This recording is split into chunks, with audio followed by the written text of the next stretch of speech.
status lawsuits, the risks, as we see them, of waiting to act before you enact a protective law. If we have time, and I've got all the time in the world, but if you think we have time, I have a few slides on something called compulsory integration, which I personally think is pretty important. And then I just have one slide on road protection schemes, but 4 and 5 are totally up to you if we have time at the time. So I'll jump into it.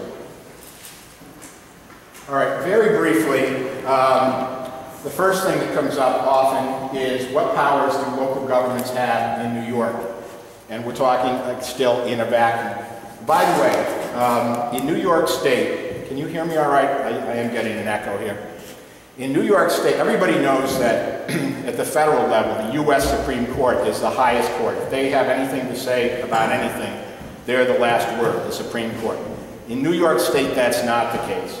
In New York State, the Supreme Court is the first level. It's the trial court. And the highest court in New York State is called the Court of Appeals.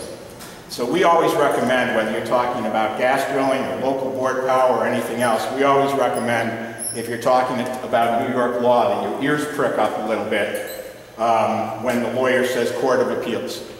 Every single case I'm going to show you here today is a Court of Appeals case, unless I say otherwise. There might be 1 or 2 that aren't, and I'll tell you when they aren't. But every single case I show you is the highest court in New York State, okay? Including this one. So again, at the threshold, it's a legislature's right, and what they mean by legislature is the local legislature, the town board. It's a town board's right, and particularly in matters of land use and planning, they would say your obligation, but I'm focused on the right, to anticipate future problems and to enact measures to guard against them, even if those anticipated future problems don't come to pass. Sometimes I come into and present to a board and they say, what if we're wrong? What if there aren't any negative impacts? It doesn't matter. The highest court of the state has said you don't need to worry about that. You're right, and if you choose to look at it that way, your obligation, but I'm focused on your right, is to anticipate future problems and enact measures, and you don't have to be clairvoyant. You don't have to have a crystal ball. All right. Let me just see if I've got another click, because this one's not as responsive as I'd like. And I do. This one's even worse. Mr. Crowley's going to buy me another one. All right, you've got something called municipal home rule law. Some of you have heard of municipal home rule and can we get clarification of municipal home rule from the legislature? You don't need it. When the legislature talks about clarification of home rule, they're talking about it in a different way. They're talking about it as a concept. There's already a statute, a New York State statute, that's called municipal home rule. And it turns out that there's almost, should you decide to enact or consider enacting a protective law against this particular use that's coming down the road, there's almost a perfect correlation between the power that you have pursuant to this statute, the municipal home rule statute, and the impacts that many people are worried about with respect to this particular use. If you look at it, you have something called police power. Police power is not people hitting police over the head with sticks. He wasn't listening, luckily. Police power is just the authority that the government has, whether we're talking about the local level, the state level, the federal level, the county level, to enact laws to protect the health, safety, and welfare of the people in the town and to protect the property in the town. So every government agency's got this police power. So it turns out that there's almost a perfect correlation, as I said, because what this statute says is that you can use that police power to enact laws for the protection and enhancement of your physical and visual environment, and as I said before, to protect the health, safety, and welfare of the people in the town and the property in the town. So in a vacuum, and that's all I'm talking about right now, in a vacuum there is no question that you've got the legal authority to pass a protective law, in a vacuum. No lawyer will tell you otherwise. Our recommendation is that towns which are not certain whether unconventional gas drilling as presently practiced, and I want to emphasize this, as presently practiced, because the frackers are getting a lot better. They're a lot better now than they were a year ago. They're a lot better now than they were 2 years ago. They will get better in 1 year, I think. We don't think they even come close to proving that it's safe right now, but they are improving as they go. So it's important to look at this sort of today, because that's all, we don't know where they're going to be next, where they're going to be next year, where they're going to be in 6 months. But we think that towns which are not certain whether unconventional gas drilling as practiced today is appropriate for their community, either because the residents themselves are divided or because members of the town board are undecided, we think the prudent thing to do is for the town board to preserve the town's options by considering the enactment of a specific but very common type of land use law called a moratorium. And I'll explain what that is. And if you decide to consider a moratorium, we think it's very important that you enact it before the DEC begins issuing drilling permits. And the translation on that means before the S-Geis is finished. Because what Cuomo has said is that he's under a lot of pressure to issue permits. So what he said is as soon as the S-Geis gets issued, he's going to start issuing permits. Okay?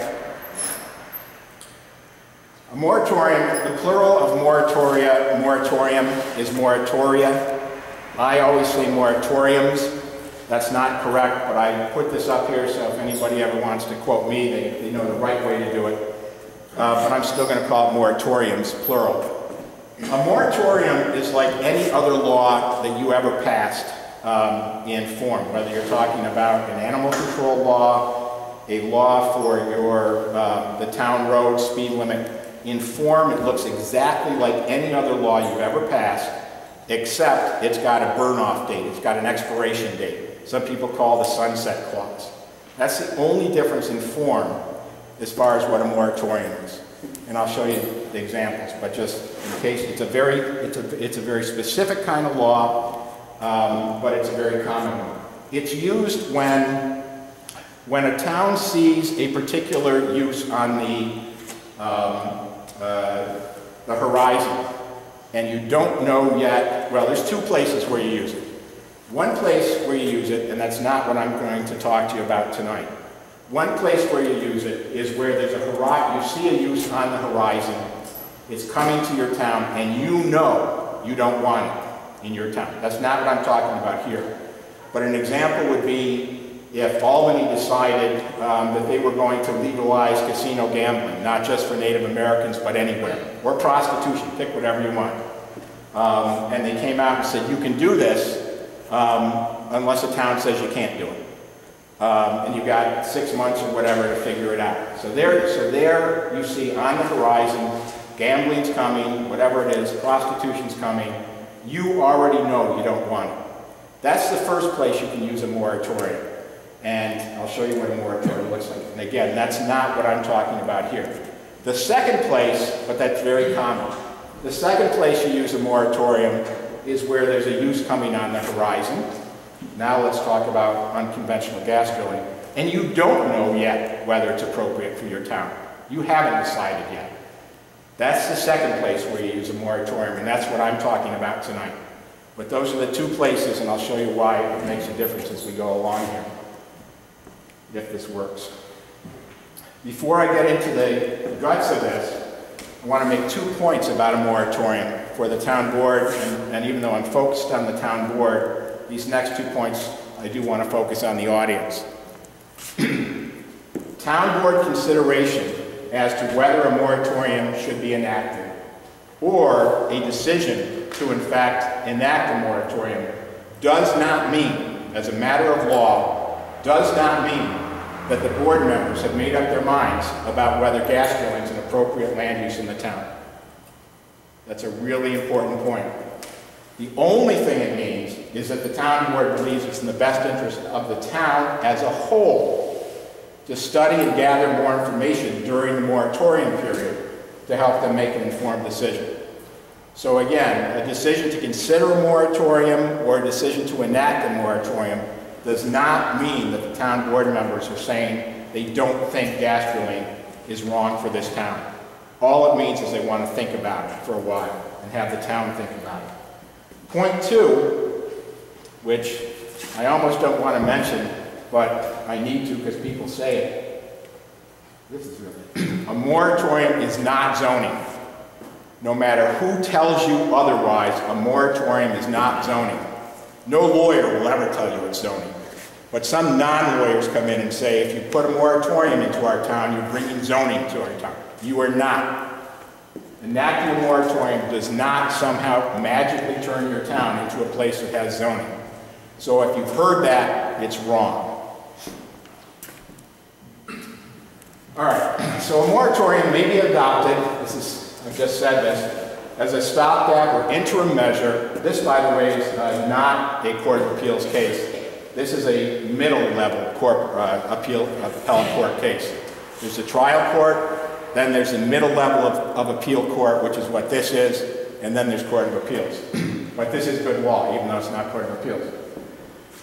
This explains, however, that a moratorium may be adopted as an interim measure while the municipality considers inter alia, that just means among other things, comprehensive land use changes. Now, a moratorium, there's a lot of sort of urban legends out there about how long, what the duration of a moratorium can be, how long it can be, and so forth. There's no bright line test. The law says clearly that that it has to be reasonable. That's all it says. And that's why I told you about the two different kinds of moratoriums. In the first case, which is not what we're talking about, where you know already you don't want that use, you don't want gambling, you don't need a long period of time. So what's reasonable in that situation is a shorter period of time. 3 months, 4 months, whatever it takes the lawyer to draft a law for you. In a situation like I'm talking about, where you don't know yet, you haven't yet decided whether this is an appropriate use for your town, what is reasonable would be longer. So that's the only reason I told you about the two different kinds, so that'll make sense about what that bright line test is. I'm sorry about this clicker. It's just perfect. You use it too much. Pardon? You use it too much. I might. As far as what does a moratorium look like, this is an example of one that we drafted. This part of it is very simple. From and after the date of this local law, no applications for a building permit or any town level approval shall be processed, approved, or issued for the construction or use, and then whatever we're going to put into the moratorium. So in the first case, it would have been gambling, but in the case we're going to talk about, it's going to be something different. But the gist of it is real simple. It's going to get a little less simple in a minute, but this part is pretty simple. As far as the burn-off or expiration date, sunset provision, whatever you want to call it, this is what ours looks like. This moratorium shall commence on the date hereof, or on the effective date of this local law, and shall burn off or expire on the first to occur of that date. This happened to be 1 year. You can do 9 months, you can do 12 months, you can do 18 months, whatever you think. This one was 1 year. Or look at double I in the whole. The effective date of the duly enacted repeal of this local law. You can repeal any law that you do anytime, no matter what. You can repeal a moratorium. You can repeal, that's why I don't like the word permanent law. You can put a new animal control thing in. Even if whatever it says, you can repeal it tomorrow. You certainly can repeal a moratorium tomorrow, whatever this thing says. You don't need this or the effective date. You can do that and have that legal authority. We put that in every single one of ours to remind the town board that anytime you want to, you can pull the trigger on this thing. So it's important to remember that. Okay.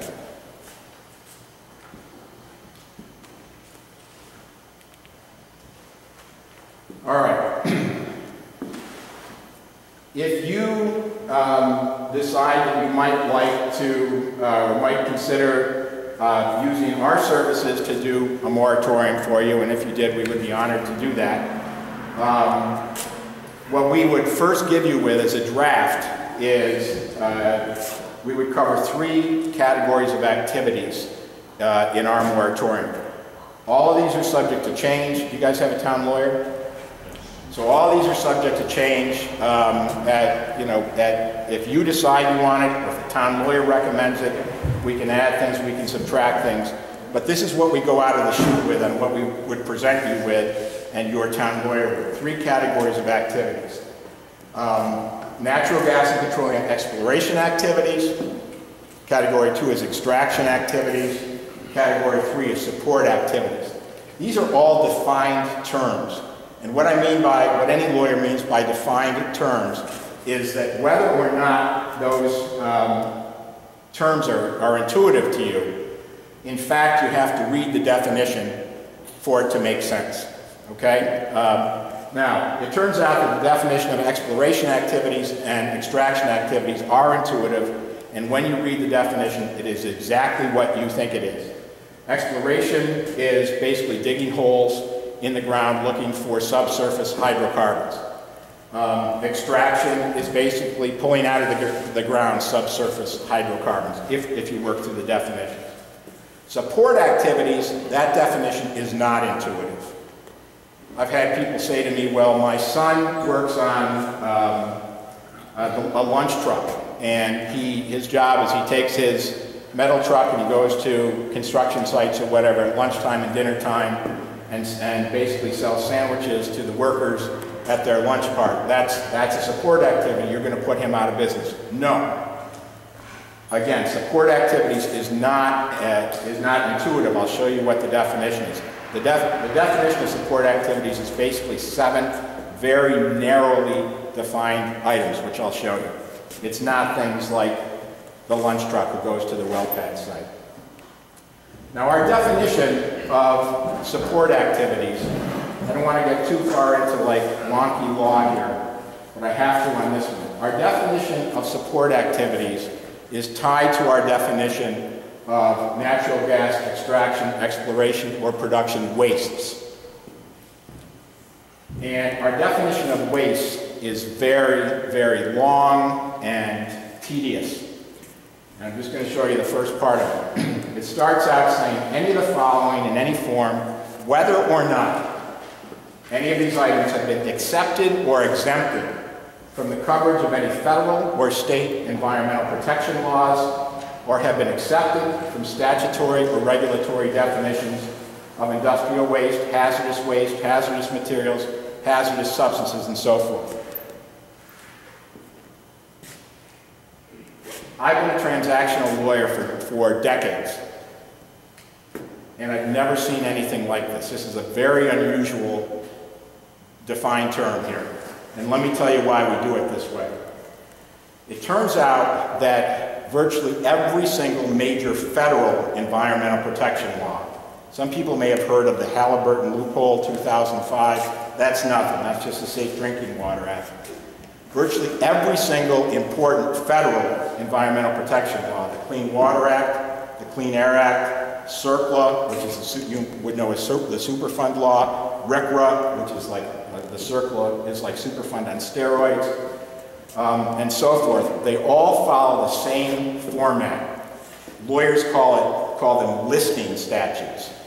There's 3 parts to them, A, B, and C. The first part lists or articulates or specifies all of the components or chemicals or whatever it is the law is worried about. So they go down and they'll say xylene, benzene, toluene, and so forth. Now, every single one of them starts the same way. That's why they're called listing statutes. That's Part A. And at the end of Part A, it says each of the foregoing is herein respectively referred to as, and any 2 or more are herein collectively referred to as, and then depending on the law, it will say a hazardous waste, a hazardous material, a hazardous substance, a toxic substance, and so forth. Then it goes into Part B, which I'll skip for a minute. Then it goes into Part C. And Part C says that any person is defined very expansively, natural persons, corporations, LLCs, basically anything and everything. Any person who handles, disposes of, transports, utilizes, employs, almost any verb you can think of. Any person, insert verb. hazardous waste, hazardous material, toxic substance, whatever the laws we're talking about, is hereby made subject to the following requirements. And then they go into literally hundreds of and sometimes thousands if you include the regulations of the requirements that are supposed to protect everybody if anybody's using, insert verb, handling, whatever it is, hazardous waste, hazardous material, and so forth. Section B, which I skipped, is one sentence, sometimes two sentences.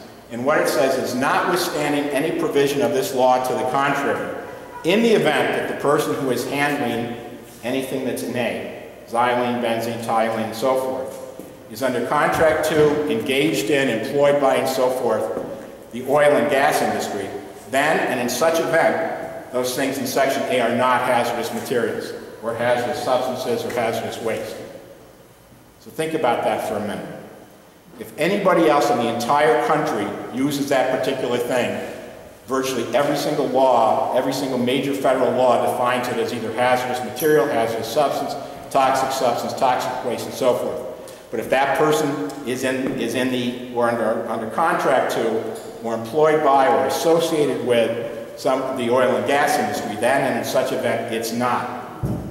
So that's why I've been doing this long enough, not this kind of thing, I've only been doing this for about 3 years, but I've been dealing with clients long enough to know that clients don't like this kind of definition.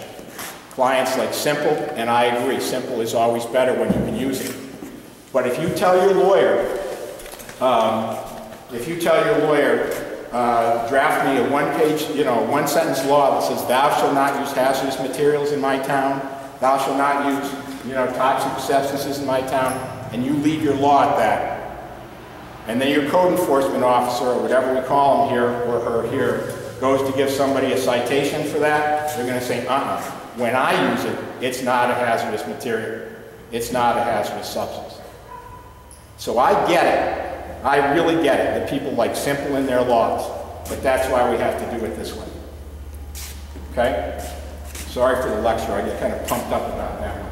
But I understand clients like simple, but in this one area we can't have simple. If we want, the people on the other side can and do hire the very best lawyers that money can buy. I used to be one of them. I am ashamed to tell you what not ashamed, but embarrassed to tell you what my hourly rate used to be. Okay? And what it would be now based on my peers. I was one of them. Those are the kind of people I represented. Those are the kind of law firms that I was with. I was a partner with, okay, an equity partner. They get the very, very best.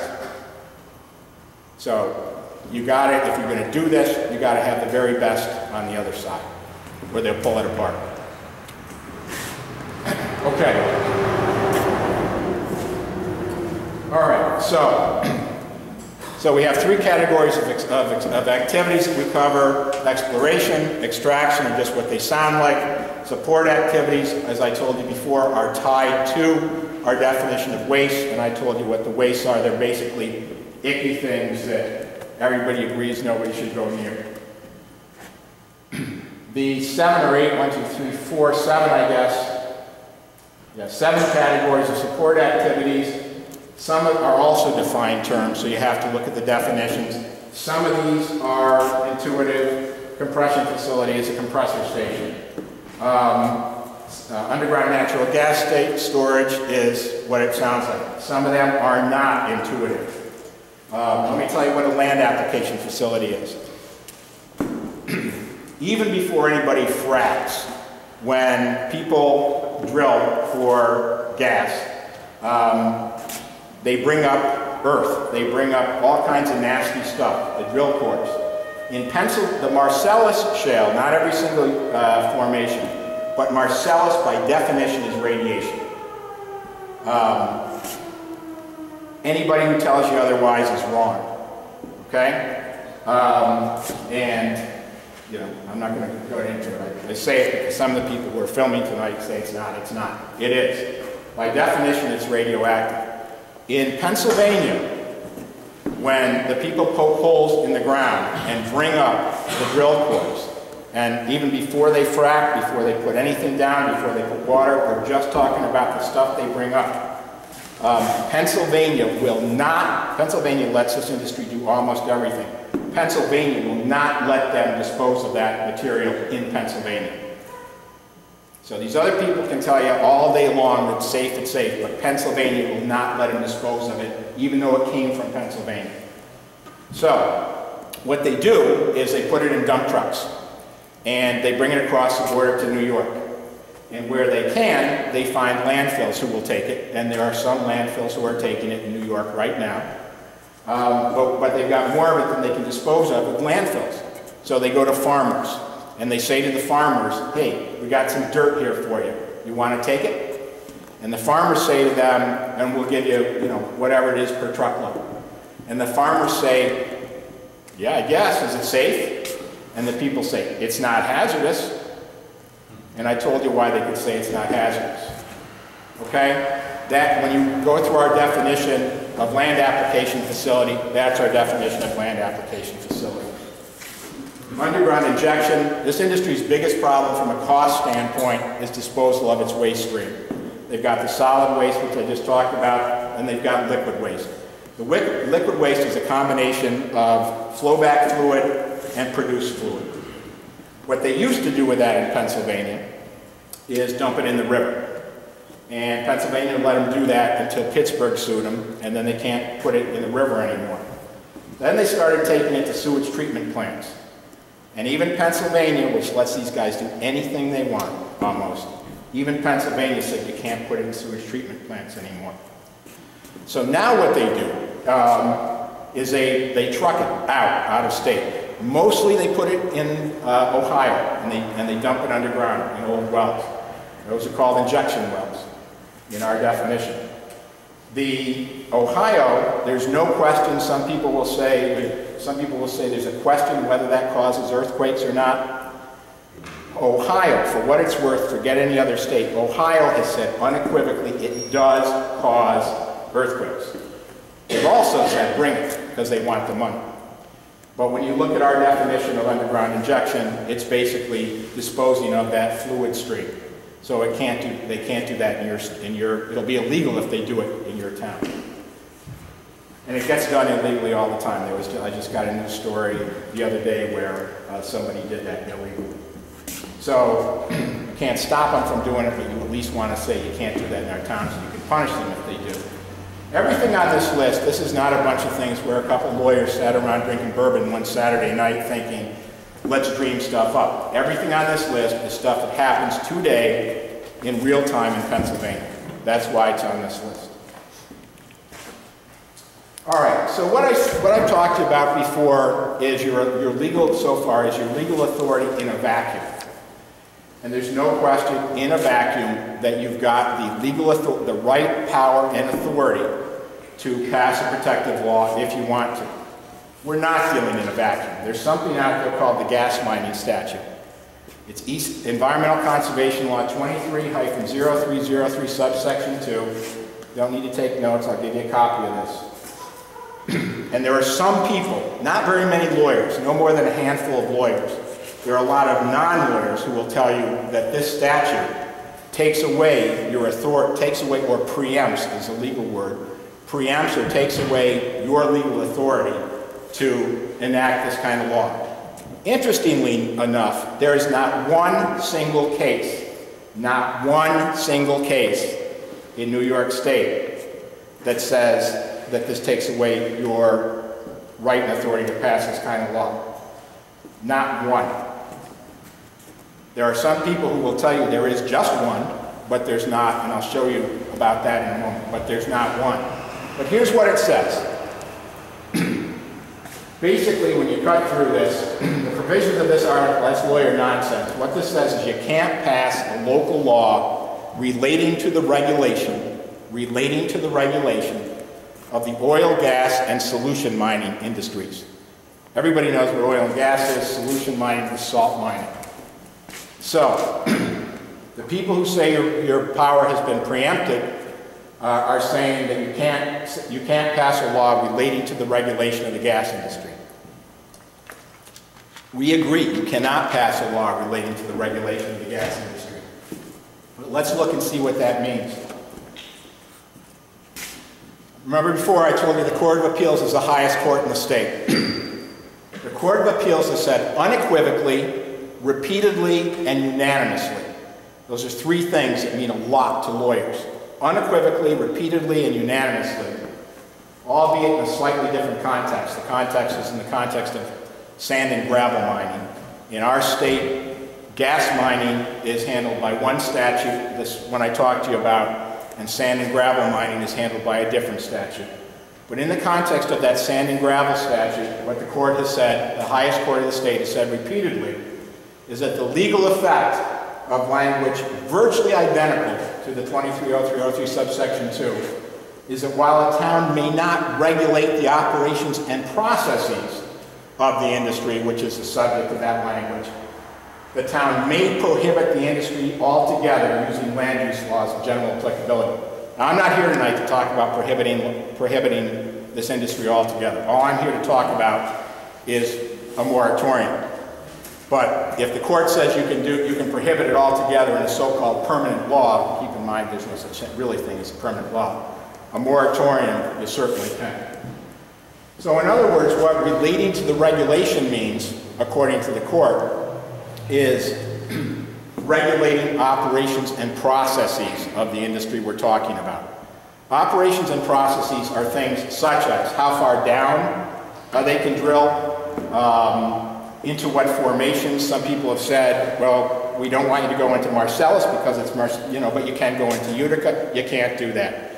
Some people have said our water table's here, so you can't go above this or beyond it. You can't do that. You can't tell them how far down or into which formations.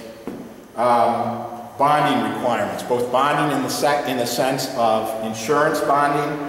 Some towns have said you can do this, but we want a bigger bond, and you can't do that. Bonding in the sense of well casing bonding. The S-guys might say there's going to be 3 layers of casing, and you want 4. You can't do that. Setbacks. Setbacks are really important. In the S-guys, the present draft of the S-guys, the setbacks from a wellhead are 100 and 150 feet for a house and a school.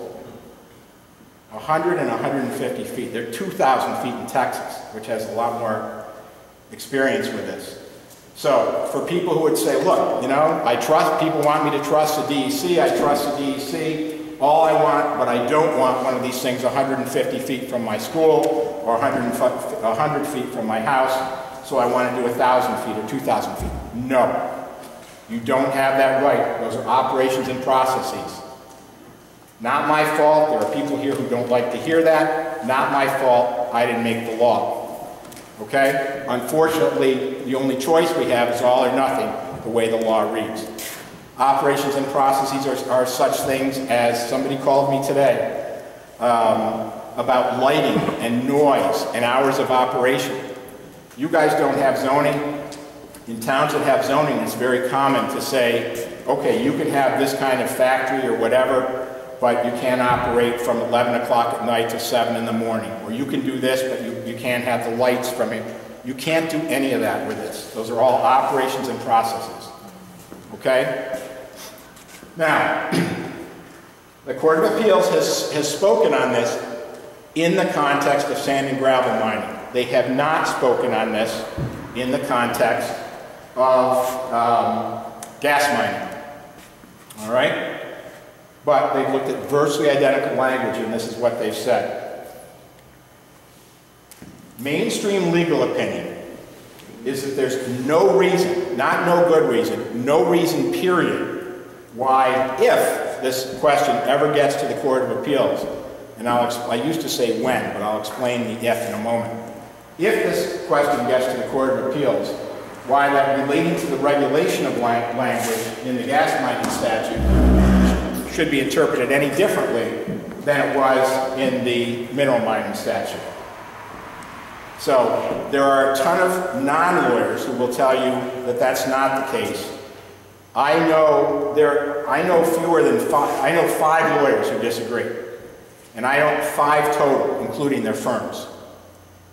And I don't know a single neutral lawyer who disagrees with this. And there are people, I do a fair amount of this, it's been pointed out that I do a fair amount of this. And in a large percentage of the time that I do this, somebody, I don't mean to point at her because I like her and I like her father, but somebody is filming it. And when I say something that the other side disagrees with, there's all kinds of message boards and everything else, like that radiation. Oh, Marcellus isn't radiation. Nobody has ever said to me, that's not true. There's a neutral lawyer who disagrees with you. All they'd have to say is, that's not true. Sam Johnson disagrees, or Diane Smith, and I would check out. And if there was a Diane Smith, and if there was a Sam Johnson, and if he or she disagreed, I'd stop saying that. There's not a single neutral lawyer in the state who disagrees with me. Wasn't the case 2 years ago, but it is now. And as for the 5 lawyers who do disagree with me, let me tell you how they get paid. Because the first question this guy's going to ask me is how I get paid.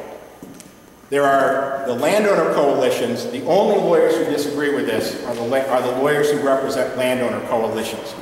There are basically 3 lawyers or law firms who have basically tied up the market in upstate New York representing landowner coalitions.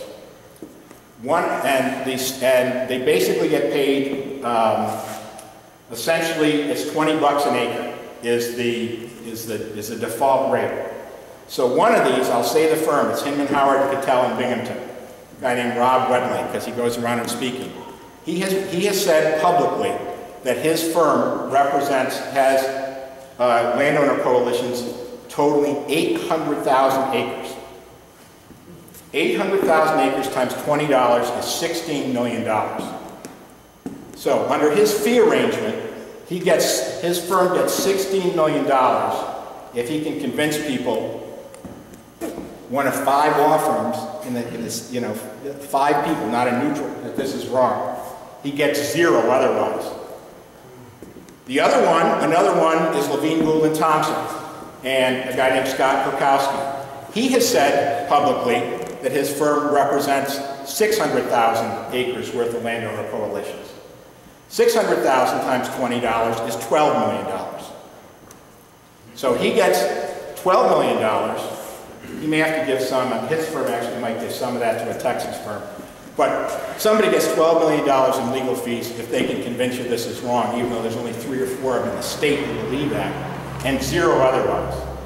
The third guy is a guy named Chris Denton from Elmira, and I don't know how many acres he has, because he's been smart enough not to say it. Okay?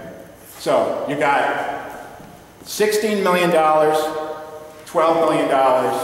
This guy's first question to me is how much I get paid. There's a foundation that gives me basically $25,000 a year, and they only started that a year and a half after we were doing this for free. And every single thing I have said about the law for the last 3 years has been true. Every single thing. Nothing they have said has been true. I'm going to show you something in a minute, and I'll show you that. So, every neutral lawyer, a total of 5 lawyers, including firms, are the only ones I know who disagree with this. And I told you how they get paid. Now, typical arguments. So I talked about in a vacuum what your authority is. I've talked about the fact that we're not in a vacuum. We've got the gas mining statute. There are some people, very few lawyers, who tell you that you don't have that authority. We don't think it's convincing. I'll show you what the lower courts have said in a minute. Now I want to talk about what are the typical arguments that people make against non-lawyers typically make against passing a protective law. Excuse me. The first thing that people typically will say to you is, look, never mind the legal authority. I don't care if you can do it, if you can't do it. It's un-American to tell somebody what to do with their property. That sounds convincing, but it's not correct.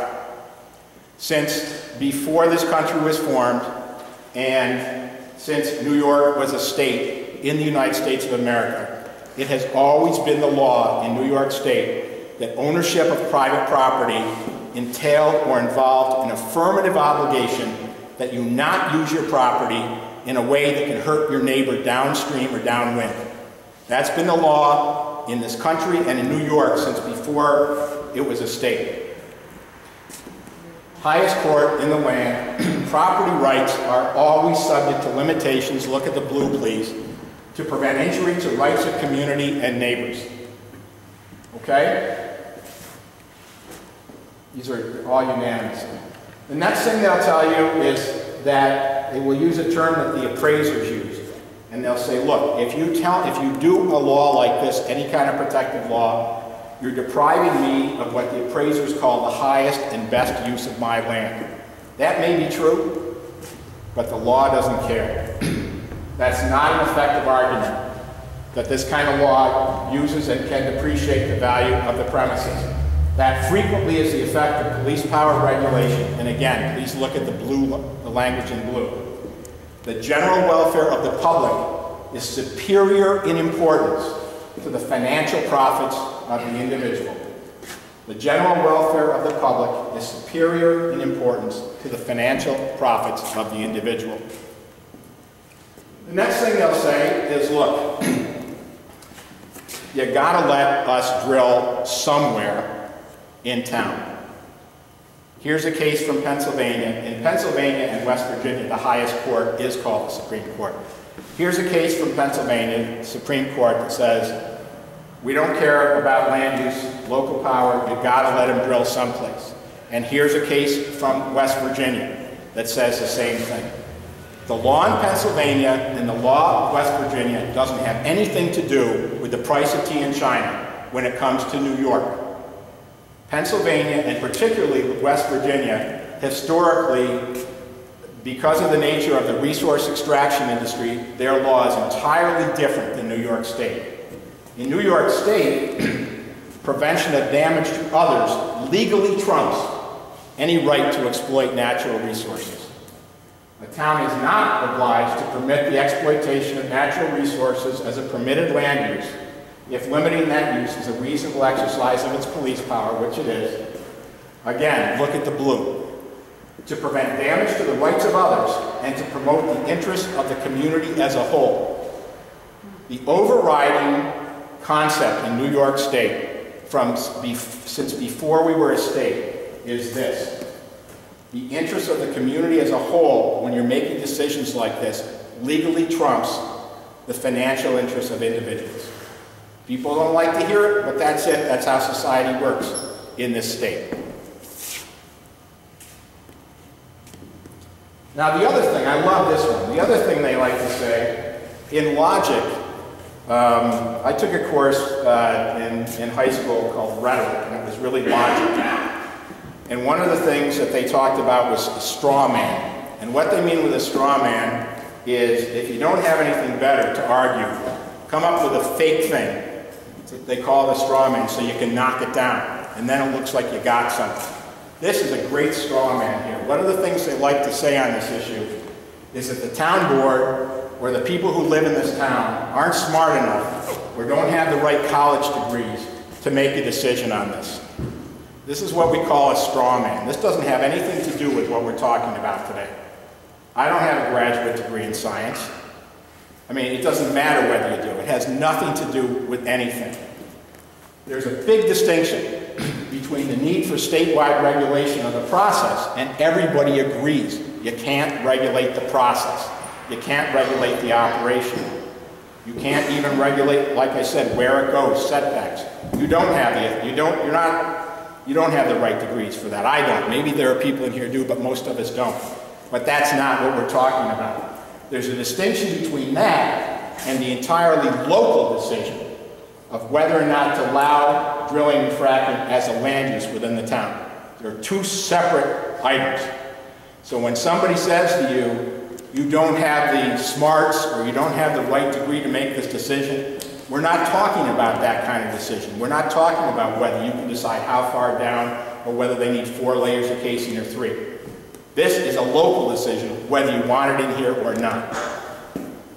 The town gets to decide whether or not particular land uses are appropriate, and only if the town allows it, then the DEC, who does have the advanced degrees, gets to decide how the drilling proceeds. The The next thing they're going to talk about, the last thing they're going to talk about, which I'm going to come back to, is something called takings. It's very complicated. This slide oversimplifies it. Basically says, as the U.S. Supreme Court has noted, the notion that a property owner may establish its taking simply by showing that they've been denied the ability to exploit a property interest that they theretofore thought was available for development is untenable. That's an oversimplification. I'm going to explain later here what takings are and why this is true. Now, the other thing that they're going to say to you, excuse me, and this is usually one of the best things they like to say, is if you pass a protective law, even a moratorium, let alone a so-called permanent law, we're going to sue you. And you can't afford to, even if you win, you can't afford the legal fees. I can't remember whether, I sort of rushed my introduction here, so I can't remember whether I said what I'm about to say when I stood up, so I'll say it again, or maybe the first time. My wife and I have worked with, are in the process of working with probably 140 communities. And so far, just on what we've done, over 100 communities have passed protective laws. And when I say protective laws, I mean moratoria, plural of moratoriums, in towns that have zoning amendments, and so-called permanent laws in, again, you know what I think about permanent, but in towns that don't have zoning, the effect of a zoning amendment, which would say permanently, although that doesn't really mean anything, in towns that have zoning. With the exception of maybe 5 of those towns, which are so far under the radar, nobody knows about it. Nobody came to the public meeting, nobody did anything. With the exception of 5 of those 100+ towns, in every single one of those towns where protective laws was passed, every single one of them, people got up and threatened to sue the town. And in some cases, threatened to sue the town board personally. One of the first of these was, what happened, by the way, was of the first 4 towns that passed protective laws, 2 of them got sued. I'm going to let the cat out of the bag. They won. The towns won. But the first one was Dryden. And in Dryden, what happened was there was a gas company by the name of Anschutz Oil and Gas Exploration Company. Most drilling companies are public companies. They're public companies because they have to have access to the capital markets to get enough money to drill. It takes a lot of money to drill. In the case of Anschutz, who went into Dryden, it's a private company. That's very unusual. But the guy who owns Anschutz is a guy named Philip Anschutz. He's rich as Croesus.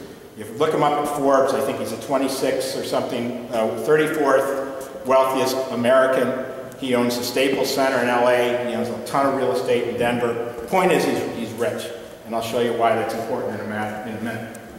So the people in Dryden, the town board in Dryden, noticed that Anschutz was buying up leases. So they wanted to know what they could do.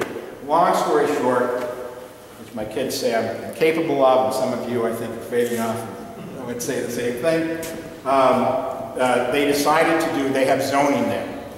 So not a moratorium, which is temporary like we're talking about here, but they decided they wanted a permanent law that they were going to do in the form of a zoning amendment. They had a number of public information sessions. They came up, a ton of people came to them. The town was very engaged. A lot of people from outside the town came. And it was very, very contentious. People pounded the table. They told the town board they were going to sue the town. I can't do it because my grandmother would break my finger if I pointed at someone. But they pointed one by one at the town board members and said, I'm going to sue you personally, I'm going to sue you personally, which they can't do, by the way, because unless you're acting, in your own financial self-interest, you have statutory immunity, legislative immunity. Whether they believe they could do it or not, I don't know, but it was very dramatic. The town, and they said, here's the big one, they said, and we're going to sue you for millions, the town, for millions and millions of dollars of takings liability. And I know I haven't explained what that is yet, but they said it. So the town board looked at us and we said, there ain't no takings liability here. And they said, are you sure? And we said, we're sure. Before we started doing this, we spent almost a year we went down every rabbit hole, every decision tree, before anybody else could think we knew what the issues were in this stuff.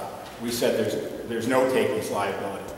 Town board swallowed and passed the law. So the next thing that happened about a day later, it was almost a day later, remember what I said that this industry can get any lawyer they want.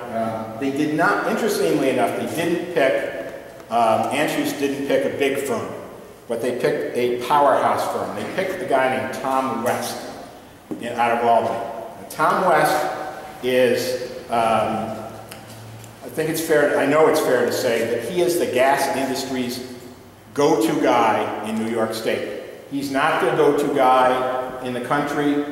Those guys are in Texas, but in New York State, he's not even their go-to guy in Pennsylvania, but he's their go-to guy industry-wide in New York State. They went to Tom West, and Tom West did something very, in my experience, very unusual. Instead of just suing Dryden, he went on a 3-week radio campaign. He started with a show called Capital Connection, if anybody listens to that, in Albany, with Susan Arbiter, and he went all across the state. And he spoke multiple times on multiple days for 3 weeks. And he just went all across the state telling people that he was going to sue Dryden, he was going to sue him because they didn't have authority because of this gas mining statute, and he was going to sue them for millions and millions and millions of dollars in takings. Because his client had spent $4.7 million on leases. Okay? Now, Town of Dryden comes back to us, and we said, there is no takings claim here. So, finally, 3 weeks later, oh, by the way, he told people, he said on the radio, he told people that I told you this was unusual, that he went across and did this before he sued. He told people he was trying to influence the election in Dryden, because this was late summer, fall, and this was a contentious issue. There was on drilling. And he did, in fact, influence the election. He didn't influence it the way he intended. All of the pro-drilling people